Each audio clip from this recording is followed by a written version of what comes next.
Sahabat, Nabi Muhammad Shallallahu Alaihi Wasallam adalah pemimpin yang komprehensif.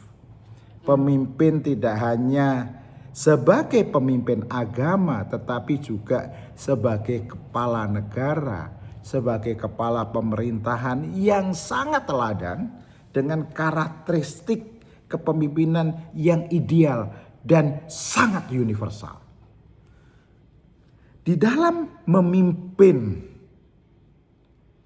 Nabi Muhammad SAW penuh dengan keadilan, penuh dengan amanah, penuh dengan kecerdasan, dan penuh dengan kasih sayang yang meliputi aspek politik, aspek militer, aspek pendidikan, dan aspek dakwah.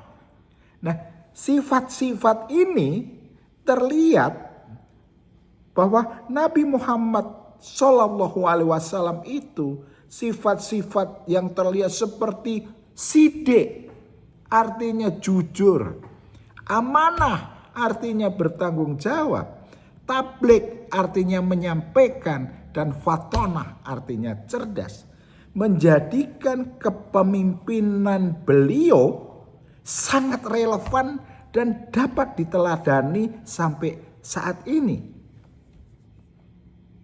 Bagian pertama, belajar dan mencontoh leadership Nabi Muhammad, yaitu mengenai sidik. Saya sudah membahasnya. Sekarang saya ingin membahas karakteristik utama kepemimpinan Nabi Muhammad SAW. Yang kedua mengenai amanah, yaitu bertanggung jawab. Sahabat, Nabi Muhammad SAW dikenal sangat bertanggung jawab dalam mengemban tugas dan amanah yang diberikan kepadanya. Ini perlu digarisbawahi. Kepemimpinan yang amanah atau bertanggung jawab adalah kepemimpinan yang nomor satu menekankan pada integritas. Nomor dua menekankan pada trust atau kepercayaan. Nomor tiga adalah menekankan pada tanggung jawab penuh dalam menjalankan tugas atau aksi manajemen dan kepercayaan yang diberikan. Pemimpin yang amanah tidak hanya berfokus pada hasil akhir, tapi juga berfokus pada proses yang jujur, proses yang etis, serta mempertanggungjawabkan segala tindakannya di dalam aksi manajemen di dunia dan di akhirat. Oleh sebab itu, sahabat-sahabat, untuk belajar dan mencontoh leadership Nabi Muhammad, kita di dalam memimpin harus memiliki prinsip dasar kepemimpinan yang amanah. Prinsip dasar kepemimpinan yang amanah. Bagaimana strateginya? Bagaimana implementasinya? Memiliki prinsip dasar kepemimpinan amanah. Nomor satu adalah strateginya. Menjadi seorang pemimpin harus mampu menjaga kepercayaan. Artinya apa? Artinya bahwa pemimpin yang amanah akan menjaga kepercayaan yang telah diberikan oleh orang-orang yang dipimpinnya dengan cara tidak menyalahgunakan kekuasaan, tidak abuse of power untuk keuntungan pribadi. Itu nomor satu prinsip dasar kepemimpinan yang amanah. Nomor dua, prinsip dasar kepemimpinan yang amanah harus mampu bertanggung jawab atas tindakannya. Setiap pemimpin, sekecil apapun jabatannya, akan dimintai pertanggungjawaban jawab atas peran kepemimpinannya. Kalau di dalam organisasi adalah bagaimana mempertanggungjawabkan prosesnya dan hasilnya.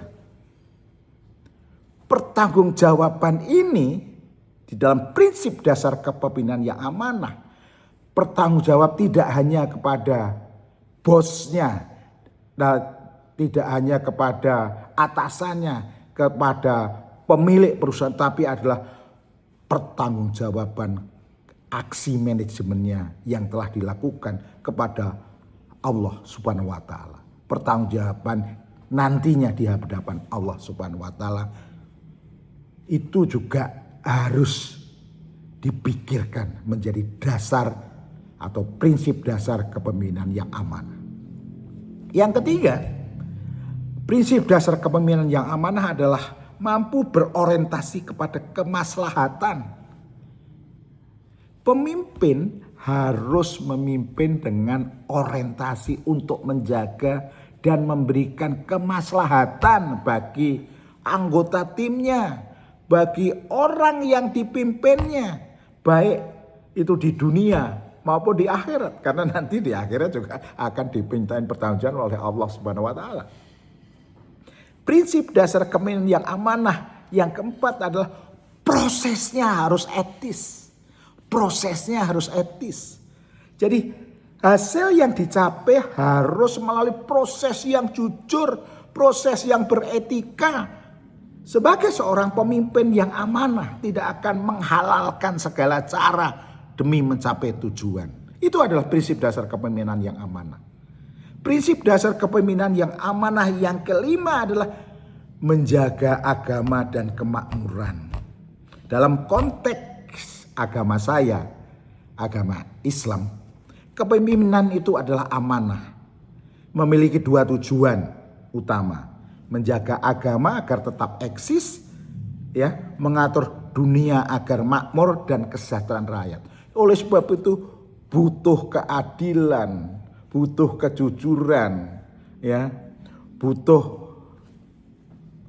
etis di dalam melakukan tindakan, dan bahwa apa yang dilakukan itu harus dipertanggungjawabkan.